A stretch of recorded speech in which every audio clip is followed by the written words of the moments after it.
ইন্ডিয়ার বিএফএসদেরকে ঘাট ধাক্কা দিয়ে সীমান্ত থেকে বের করে দিয়ে এলাকার যত মানুষ আছে সব মিলে এবং বাংলাদেশের বিজিবি মিলে সীমানা দখল করেছে। ইতিমধ্যে 5 কিলোমিটার পর্যন্ত দখল করে ফেলেছে বাংলাদেশ এবং সামনে যে নদীটা দেখতে পাচ্ছেন এই বিশাল নদীটাও কিন্তু আমাদের বাংলাদেশের আওতায় চলে আসছে। দীর্ঘ 50 বছর এবং 60 বছরের মতো এই খাল এই নদী তাদের আন্ডারে ছিল, ওই বিসিএফ এর আন্ডারে ছিল।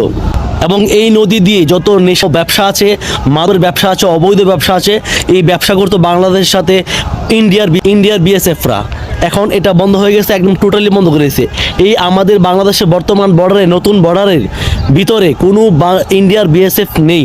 এখন একদম ক্লিন হয়ে গেছে, কারণ সব কিছু একদম কায়রা নিয়ে নিছে। এখন আর কোনো পাওয়ারই নেই, কোনো কথা বলার মতো কিছু না।